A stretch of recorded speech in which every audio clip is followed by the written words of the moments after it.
Imagine this. You're standing in a room filled with mirrors, each one reflecting a different version of you. Some are familiar, your childhood self, your teenage rebellion, the adult you show to the world. Others are strangers, a face twisted by regret, a smile you've never worn, eyes that burn with a hunger you've never dared to name. The room is silent except for the sound of your own breathing, echoing off the glass. You reach out, fingertips grazing the cold surface, and for a moment you wonder, who is the real you? Is it the one you see every morning, bleary-eyed and half awake? The one who laughs at parties? Or the one who cries alone at night? Or is it someone you've never met?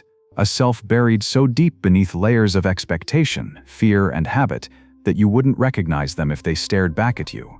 Now imagine the mirrors begin to shift. The reflections blur, morph, and multiply. You try to focus, to find a single, solid image, but the harder you look, the more elusive it becomes. Each mirror whispers a different story. You are your achievements. You are your failures. You are what others think of you. You are what you hide.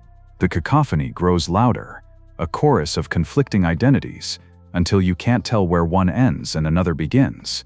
You feel a strange vertigo, as if the ground beneath your feet is dissolving, and you're left grasping for something, anything real. What if you never find it? What if the search for your true self is a labyrinth with no exit, a riddle with no answer? What if the very act of searching pushes you further from the truth? You've been told all your life to be yourself, but no one ever explained what that means. Is it a destination, a fixed point you can reach and claim as your own? Or is it a moving target, always just out of reach, shifting with every choice you make, every mask you wear? Consider this. From the moment you were born, the world began to shape you. Parents, teachers, friends, lovers, all carving their initials into the soft clay of your identity. You learned to smile when you were praised, to shrink when you were scolded, to hide the parts of yourself that didn't fit. You became a master of adaptation, a chameleon blending into the expectations of others. But in the quiet moments when the world falls away and you're left alone with your thoughts, a question lingers like a shadow. Who am I really? There's a paradox at the heart of this question, one that gnaws at the edges of your certainty. The more you try to define yourself, the more slippery your identity becomes. You cling to labels: student, parent, artist, leader. But each one is a costume, a role you play for a time before discarding it for another. You look for meaning in your memories, but they shift and fade, colored by nostalgia and regret. You seek validation in the eyes of others, but their gaze is fickle, their approval fleeting. Every answer you find raises new questions. Every certainty crumbles under scrutiny. Why is it so hard to find yourself? Is it because you're looking in the wrong places, or because there's nothing to find? Are you a fixed essence waiting to be discovered, or a work in progress, forever unfinished? What if the self is not a treasure hidden at the end of a quest, but a story you tell yourself, a story that changes with every telling?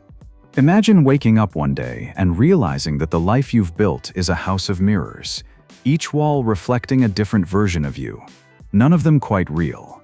You go through the motions: work, relationships, routines, feeling a vague sense of unease, a nagging suspicion that something is missing. You try to fill the void with distractions, success, pleasure, approval, but the emptiness persists, a silent ache that no achievement can soothe. You wonder if everyone feels this way, or if you're uniquely lost. You look around and see others moving with purpose, confident in their roles, certain of their place in the world. But beneath the surface, are they any less adrift?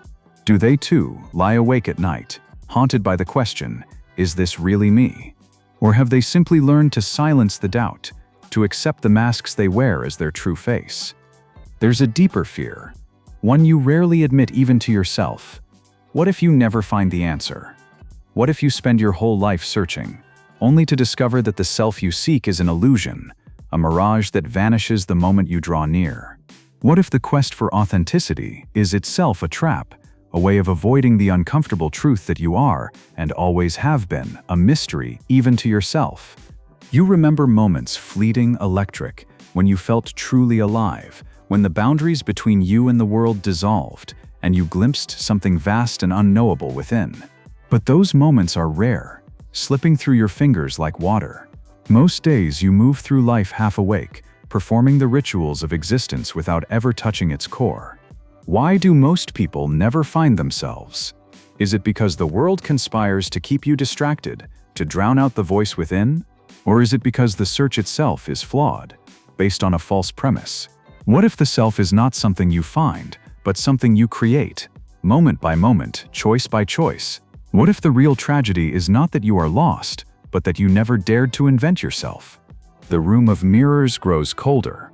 The reflections stare back, unblinking, each one demanding an answer you cannot give.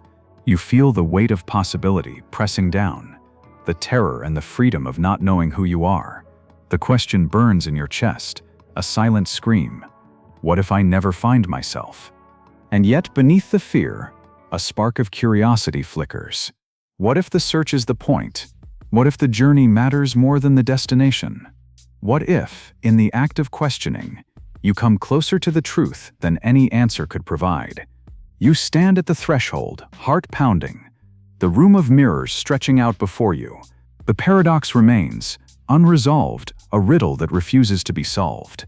But in the tension, in the not knowing, something stirs, a sense of possibility, a whisper of freedom. The next step is yours to take. But before you move, before you shatter the mirrors or turn away, you must understand the hidden forces that keep you trapped, the invisible hands that shape your search. Only then can you hope to break free. Only then can you begin to answer the question that haunts you. Why do most people never find themselves? Beneath the surface of your daily life, a silent machinery hums, a complex web of psychological and philosophical forces, ancient and invisible, that shape your every thought, feeling, and impulse. You sense it sometimes, like a faint vibration under your skin, a pressure behind your eyes.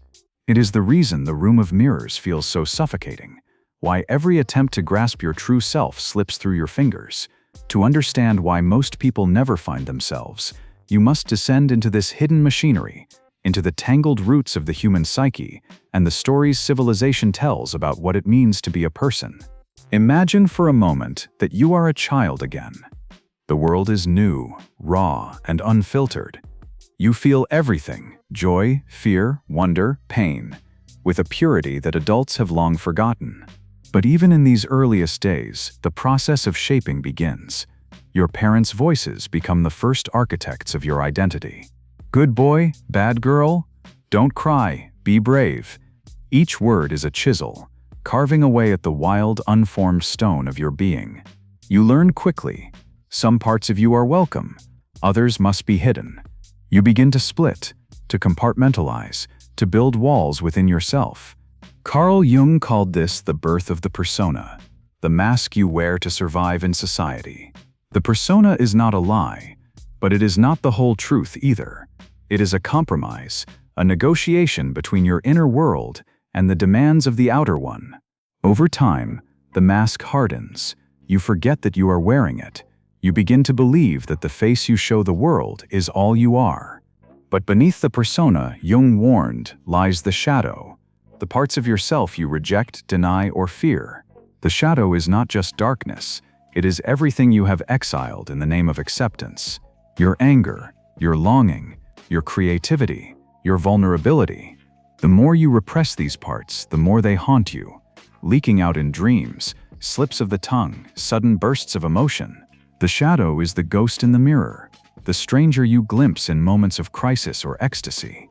Why do you exile these parts of yourself? Because the world demands it. Society is a machine built on conformity, on the smooth functioning of predictable roles. From the earliest days, you are taught to fit in, to obey, to suppress what is inconvenient or dangerous. The philosopher Friedrich Nietzsche saw this as the great tragedy of civilization, the taming of the wild, creative spirit in the name of order. Every deep thinker, Nietzsche wrote, is more afraid of being understood than of being misunderstood. To be truly seen is to risk rejection, to stand naked before the judgment of the tribe. But the problem runs deeper still. The philosopher Arthur Schopenhauer believed that the self is an illusion, a fleeting construct built on desire and suffering. You are not a fixed entity, he argued, but a bundle of impulses, forever chasing satisfaction and forever disappointed. The search for a stable, authentic self is doomed from the start, because the self is always in flux, always shaped by forces beyond your control. And yet, you cannot stop searching. The existentialists, Sartre, Camus, Huxley, saw this as the central paradox of human existence. "You are condemned to freedom," Sartre declared. "You must invent yourself moment by moment in a world that offers no guarantees, no fixed meaning." But this freedom is terrifying. It is easier to cling to borrowed identities, to let others define you, than to face the abyss of possibility. Society, too, conspires to keep you from yourself. The psychologist Viktor Frankl, who survived the horrors of the concentration camps, observed that most people are driven not by a search for truth, but by a desperate need for meaning.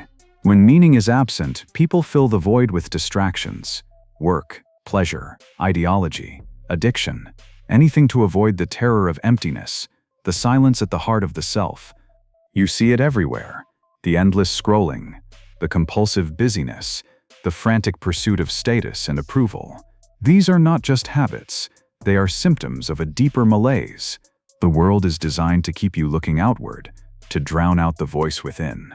The philosopher Aldous Huxley warned that modern life is a brave new world of endless stimulation, a carnival of surfaces that leaves you numb and hollow. But the machinery is not just external. It is built into your very mind. Cognitive psychologists have mapped the ways your brain deceives you, the shortcuts and biases that keep you from seeing yourself clearly. Confirmation bias, self-serving bias, the spotlight effect, each one a trick of the mind, a way of protecting you from uncomfortable truths. You remember only what fits your story. Ignore what threatens your self-image. Inflate your importance in the eyes of others. The mind is a master of self-deception, a magician who hides the truth in plain sight. And so you drift through life half awake, playing roles you did not choose, haunted by a sense of absence you cannot name. You feel the weight of expectation pressing down, the fear of rejection lurking in every interaction. You long to break free, to find the self beneath the masks, but every attempt is met with resistance from within and without. The roots of the problem are deep, tangled in the soil of history, culture, and biology. You are the product of 1,000 influences, most of them invisible, most of them unchosen. The philosopher Jean-Paul Sartre called this bad faith, the refusal to accept your own freedom, the choice to live as an object rather than a subject. It is easier to be what others want you to be than to face the burden of creating yourself. But the cost is high. The more you deny your true self, the more you suffer. Anxiety, depression, alienation. These are not just personal failings, but symptoms of a deeper disconnection. You are cut off from your own depths, exiled from the source of your vitality. The world becomes flat, colorless, drained of meaning, and yet the machinery grinds on. The world rewards conformity, punishes difference. You learn to silence your doubts, to numb your pain, to accept the stories you are told. But in the quiet moments, the question returns, insistent and unanswerable. Who am I, really? What have I lost in the process of becoming who I am supposed to be? The tension builds. You sense that something vital is missing, that the life you are living is not your own. But the way forward is unclear, the path obscured by fear and habit. You are trapped in a maze of mirrors, each one reflecting a different lie. But what if the problem is not just personal, but universal? What if the machinery that keeps you from yourself is the same machinery that shapes the world? What if the search for authenticity is not just a private quest, but a rebellion against the forces that would keep you small, silent, and afraid? The roots of the problem are deep, but they are not unbreakable. The next step is to see how this hidden machinery shapes not just your inner life, but the world around you. To understand the unseen consequences of a life lived in exile from yourself. Only then can you begin to imagine what it would mean to break free. You wake each morning and step into a world that seems solid, predictable, and real. You brush your teeth, check your phone, slip into the familiar routines that structure your days. But beneath this surface, something invisible is at work. A silent current shaping your choices, your relationships, your very sense of reality. The hidden problem of never truly finding yourself is not just a private ache, It is a force that ripples outward, distorting everything it touches. Imagine for a moment that you are a character in a play, reciting lines written by someone else. The stage is your life, your job, your family, your friendships, your dreams. The script is composed of expectations, some spoken, most unspoken, about who you should be, what you should want, how you should feel. You perform your role so well that you forget it is a performance. The applause of others becomes your measure of success, their approval, your only compass. But in the quiet moments between scenes, a question lingers. What if the script is wrong? What if the story you are living is not your own? This is the first consequence of never finding yourself. A life lived at a distance, as if through glass. You move through the world, but you are not truly present. Your actions feel hollow, your achievements strangely empty. You sense that something is missing, but you cannot name it. You try to fill the void with more work, more pleasure, more distraction, but the emptiness only grows. You become a ghost in your own life, haunting the edges of your existence. The consequences do not end with you. They seep into your relationships, poisoning the well of intimacy. When you do not know yourself, you cannot truly know others. You project your fears and desires onto them, mistaking their needs for your own. You seek validation, not connection, comfort, not truth. Love becomes a transaction, a bargain struck between two strangers wearing masks. You wonder why your relationships feel shallow, why you are always searching for something more. The answer is simple, but devastating. You cannot give what you do not possess. If you are a stranger to yourself, you will always be a stranger to those you love. The world, too, is shaped by this epidemic of self-estrangement. Societies built on conformity and fear produce citizens who are easy to control, easy to manipulate. The machinery of culture, media, advertising, politics feeds on your uncertainty, offering endless solutions to the problem of emptiness. Buy this, believe that, become someone new. The promise is always the same. Happiness lies just beyond the next purchase, the next achievement, the next reinvention. But the promise is a lie, a mirage that recedes as you approach. Cognitive science reveals the depth of this trap. Your brain is wired for shortcuts, heuristics that help you survive, but also blind you to the truth. The confirmation bias ensures you see only what you expect to see, reinforcing the stories you have been told about yourself. The spotlight effect convinces you that others are always watching, always judging, making you afraid to step out of line. The false consensus effect tricks you into believing that your private doubts are unique, that everyone else is certain and secure. These biases are not flaws, they are features designed to keep you safe. But in a world that rewards conformity, they become chains. Neurology adds another layer to the puzzle. The brain's default mode network, the system that generates your sense of self, thrives on narrative, on the construction of a coherent story. But this story is fragile, easily disrupted by trauma, loss, or change. When the narrative breaks down, you feel lost, unmoored, desperate for meaning. You cling to whatever identity is offered, no matter how false or limiting. The result is a society of fractured selves, each one searching for a story that fits. Culture amplifies these forces, turning the search for self into a marketplace. You are encouraged to curate your identity, to brand yourself, to become a product for others to consume. Social media becomes a hall of mirrors, each post a performance, each like a validation. You compare your backstage to everyone else's highlight reel, convinced that you are the only one who feels lost. The pressure to perform is relentless, the fear of exposure paralyzing. You become addicted to the approval of strangers, terrified of being truly seen. The consequences are everywhere, but rarely named. Anxiety, depression, addiction, loneliness, these are not just personal failings, but symptoms of a deeper malaise.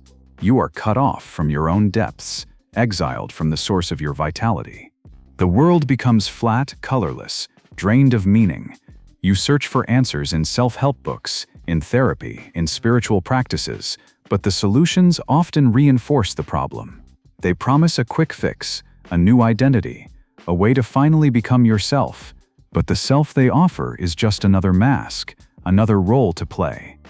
The urgency of escape grows with each passing day. You sense that time is running out, that the life you are living is not the life you were meant to live. You see the cost in the faces of those around you. The exhaustion, the resignation, the quiet despair.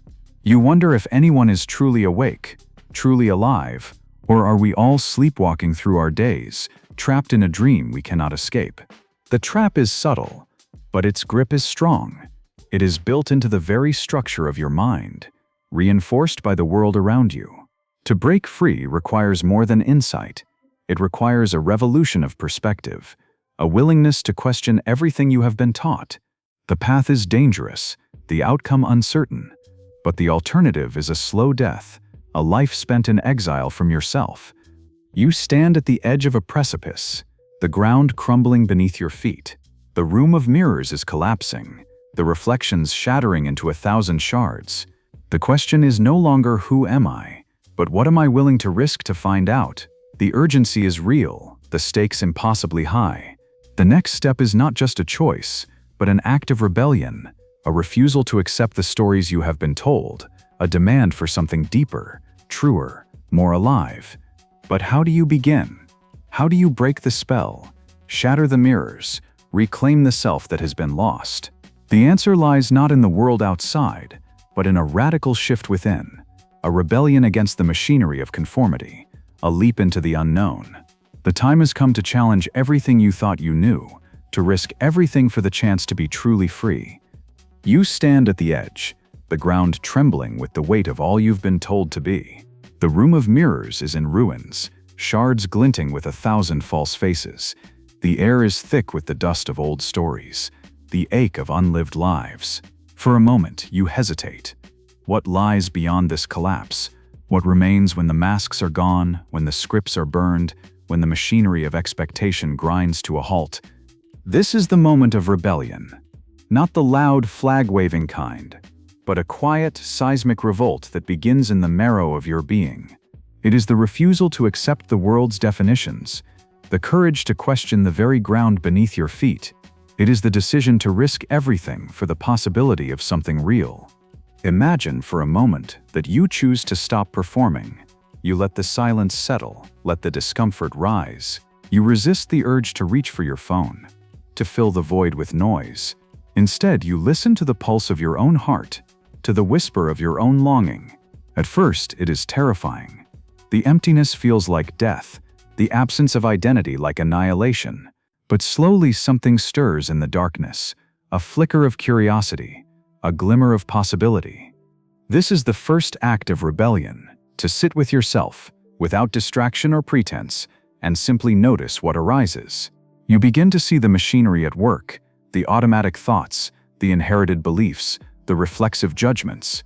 You watch as your mind tries to pull you back into the old patterns, the familiar roles, but you do not move. You let the discomfort wash over you, let the old stories unravel. It is here, in this raw, unguarded space, that the seeds of freedom are planted. You realize that you are not your thoughts, not your feelings, not your history. You are the awareness that witnesses it all, the silent observer behind the noise. This insight is not new. Mystics and philosophers have whispered it for centuries, but to experience it directly is to taste a kind of liberation that cannot be given or taken away. You remember the words of Jean-Paul Sartre. Existence precedes essence. You are not born with a fixed identity, a predetermined purpose. You are thrown into the world, free and unformed, condemned to invent yourself with every choice you make. This freedom is terrifying, but it is also the source of your power. You are not a victim of circumstance, not a puppet of your past. You are the author of your own story, the artist of your own becoming. But how do you begin to write a new story? How do you break the spell of conformity, the gravity of habit? The answer is both simple and radical. You must question everything. Every belief, every value, every assumption about who you are and what you want. You must become a detective of your own mind, a skeptic of your own narratives. Consider the example of Friedrich Nietzsche, who declared, "Become who you are, not discover, but become." The self is not a hidden treasure to be unearthed, but a work of art to be created. Nietzsche's life was a testament to this rebellion, a relentless questioning of received wisdom, a refusal to accept the limits imposed by society, religion, or even his own suffering. He embraced the chaos within, the contradictions and uncertainties, and forged from them a new kind of strength. Or think of Viktor Frankl, who found meaning in the most unimaginable suffering.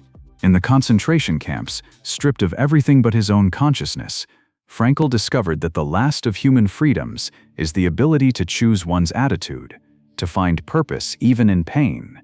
His rebellion was not against the world, but against despair itself, a refusal to let circumstance define the boundaries of his soul. These are not distant heroes, but living examples of what is possible when you refuse to be defined by the machinery of expectation. Their rebellion was not a rejection of the world, but a reclamation of the self, a willingness to stand alone, to risk misunderstanding, to embrace the unknown. You begin to see that the path to freedom is not a straight line, but a spiral, a journey of unlearning and relearning, of shedding old skins and growing new ones. You will stumble, falter, lose your way. You will be tempted to return to the comfort of the familiar, to trade freedom for certainty.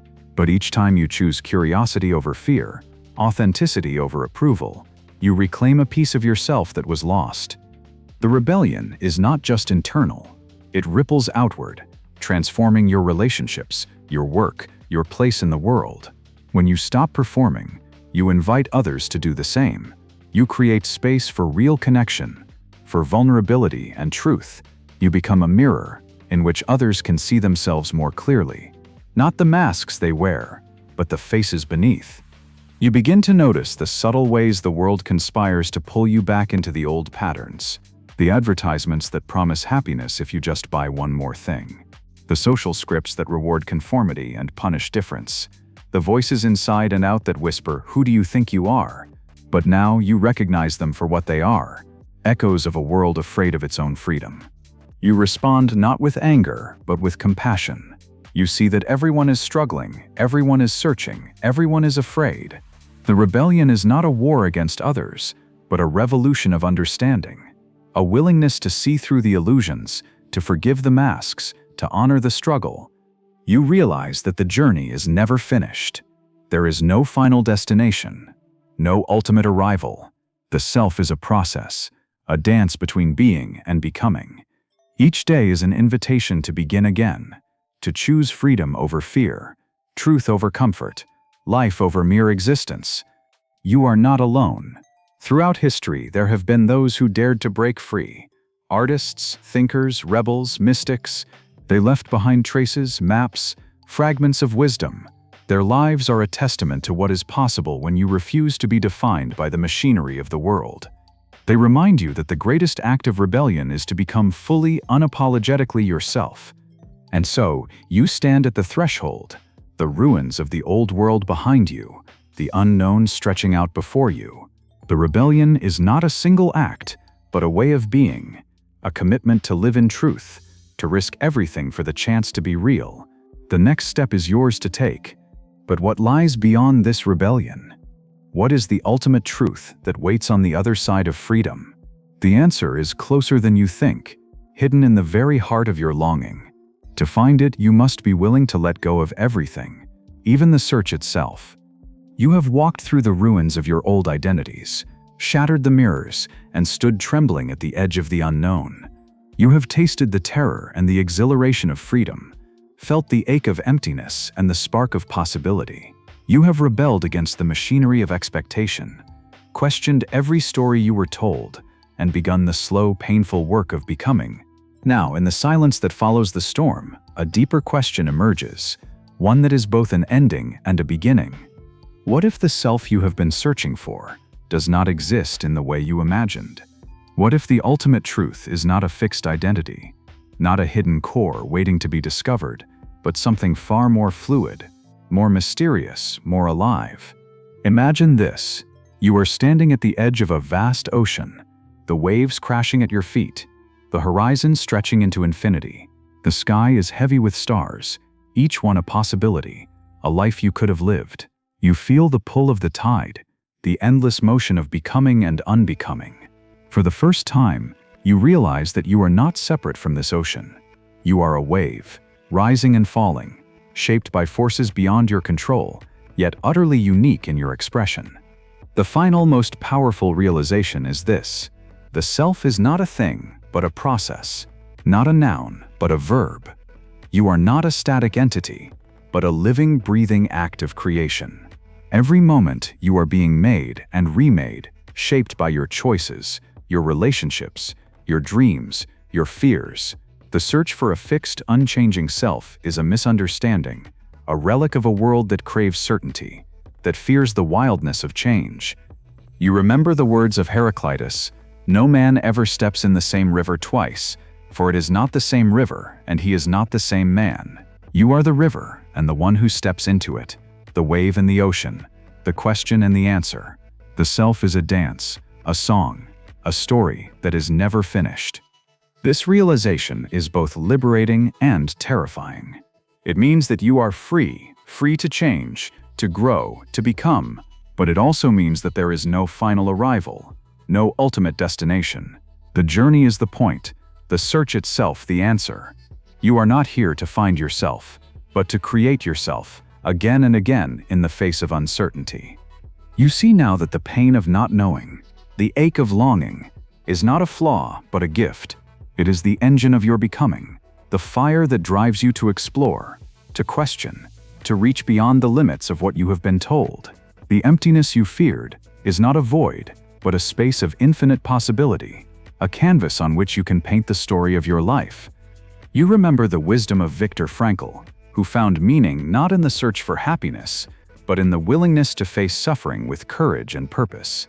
Meaning is not something you find, but something you make, moment by moment, choice by choice. The self is not a treasure hidden at the end of a quest, but a work of art, shaped by your hands, your heart, your imagination. You look back on your journey, the masks you wore, the roles you played, the stories you believed. You see now that each one was necessary, each one a step on the path to freedom. The pain, the confusion, the longing, they were not obstacles, but invitations. Each one called you deeper, asked you to risk more, to let go of certainty and embrace the unknown. You realize that everyone you meet is on the same journey, whether they know it or not. Each person is a mystery, a universe of possibility, a story unfolding in real time. The walls that separate you from others begin to dissolve. You see yourself in their struggles, their hopes, their fears. Compassion blooms, a recognition that we are all waves in the same ocean, all searching for meaning in the face of uncertainty. The world itself begins to change. The machinery of expectation loses its power. The voices that once told you who to be grow faint, replaced by the quiet authority of your own experience. You become less interested in approval, more interested in truth. You stop asking, "Who am I?" and begin to ask, "What can I become?" The question is not a burden, but a gift, a doorway into a life of endless possibility. You stand at the edge of the ocean, the stars burning overhead, the waves singing their ancient song. You feel the pulse of life within you, the wild, uncontainable energy of becoming. You know now that you will never be finished, never be complete, and that is the point. The self is not a destination, but a journey, a dance between what is and what could be. You turn away from the ocean, the horizon still calling, and step into the world with new eyes. Every moment is an invitation, every encounter a chance to create, to connect, to become. You are not lost, you are not broken, you are alive, awake, and free. The ultimate truth is not something you find, but something you live. It is the courage to face the unknown, the willingness to let go of old stories, the audacity to create yourself anew. It is the recognition that you are both the question and the answer, the seeker and the sought, the wave and the ocean. And so the journey continues. The mirrors are gone, the machinery silent.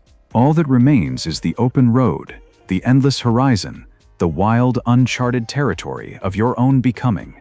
You walk forward, haunted and inspired, knowing that the search will never end, and that, in the end, is the greatest freedom of all.